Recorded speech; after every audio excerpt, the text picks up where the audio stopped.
سیدنا امام حسن مجتبی کی زندگی کا ایک پہلو یہ بھی دیکھیں، کیا شان تھی۔ حدیث پاک کی روشنی میں مفہوم عرض کروں کہ صحابہ نے فرمایا بتایا کہ اللہ کے پیارے حبیب نے جہاں پر اپنے بڑے نواسے امام حسن مجتبی کو بہت سی نعمتوں سے نوازا، وہیں پر خصوصی طور پر امام حسن مجتبی کو علم کی نعمت سے ایسا نوازا کہ ایسی نعمت کسی کے پاس نہیں۔ علم کا مطلب یہ ہوتا ہے بردباری، خاکساری، صبر اور ضبط۔ کتنا ہی کوئی تکلیف دے، کتنا ہی کوئی ایذا دے، کتنی تانا زنی کرے، لیکن صبر کا دامن ہاتھوں سے چھوٹنے نہ پائے، تو حلیم ہونا یہ آسان کام نہیں ہے۔ آج تو اگر ہمیں کسی نے ایک بات کہہ دی تو جب تک ہم اسے 10 نہ سنا دے ہمیں سکون نہیں ملتا۔ ہمارا مزاج یہ ہے، اور علم کا تقاضا یہ ہے کہ تانے پر تانا ملتا رہے، ظلم پر ظلم ہوتا رہے، زیادتی پر زیادتی ہوتی رہے، لیکن حتی الامکان صبر کا دامن نہ چھوڑا جائے۔ تو یہ نعمت ایسی اللہ کے پیارے حبیب نے حضرت امام حسن مجتبی کو عطا فرمائی کہ جلدی اتنی عظیم نعمت کسی کے پاس نہ تھی۔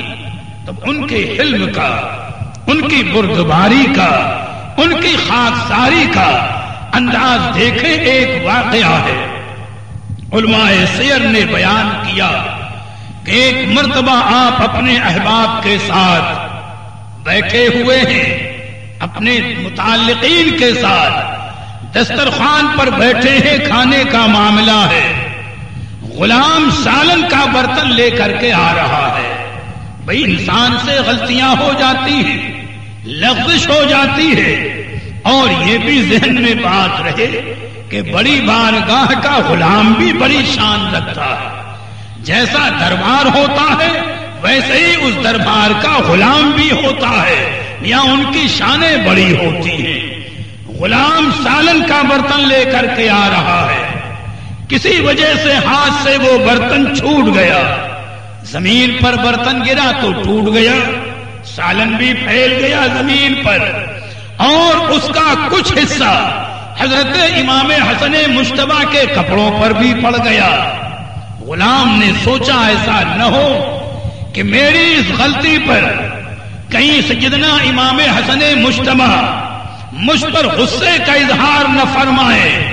غلام اس در کا تھا، فوراً اس نے آیت کریمہ کا ایک ٹکڑا پڑھا، والکاظمین الغیظ، یعنی وہ مومن، وہ صاحب ایمان لوگ بڑے گویا مفہوم یہ ہے مرتبے والے ہیں جو غصے کو پی جاتے ہیں۔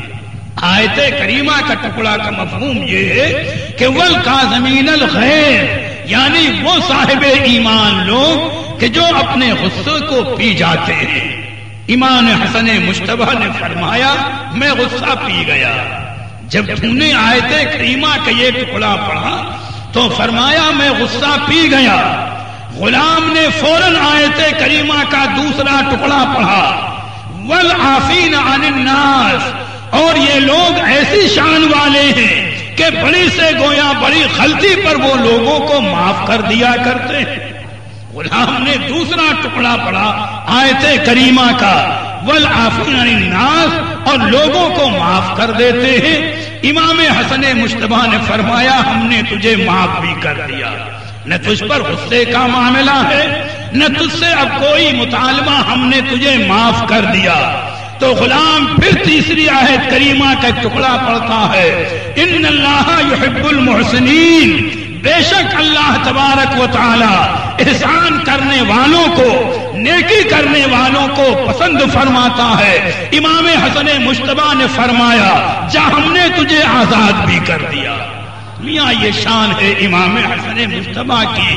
دونوں پہلو دیکھیں، آپ کے علم کی شان دیکھیں، خاکساری کی شان دیکھیں، اور یہ بھی پہلو دیکھیں کہ اس در کا غلام بھی کس شان کا ہے، کیسی عقل اور کیسی صلاحیت رکھتا ہے۔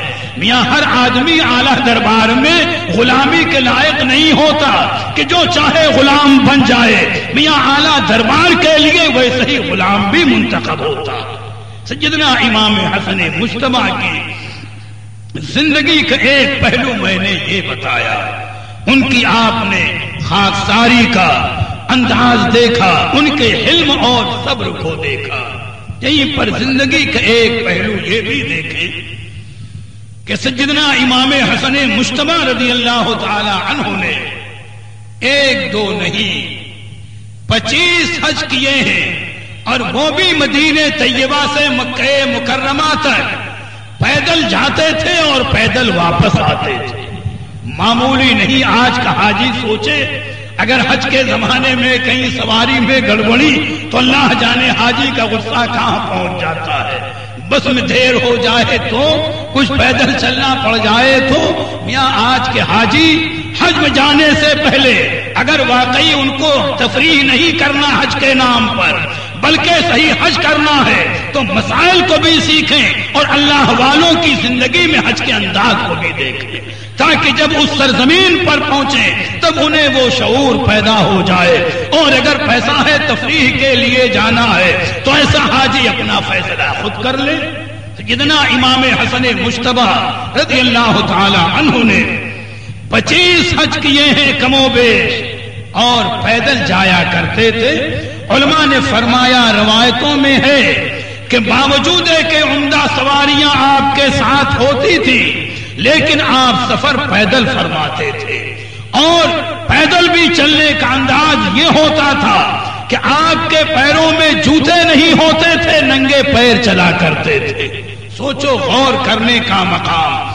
آج تو راستے بن گئے ہیں، سڑکیں بن گئی ہیں، پہلے تو پتھریلی زمین، ریگستان کا معاملہ، پائے مبارک میں ورم آ جاتا، پائے مبارک زخمی ہو جاتے۔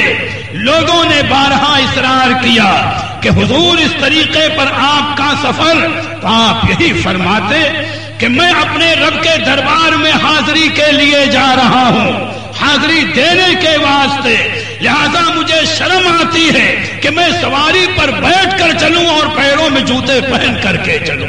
تو میاں جن کے رتبے ہیں سوا ان کو سوا مشکل ہے، جنہیں رب تعالیٰ نے وہ مقام وہ درجہ عطا فرمایا ہے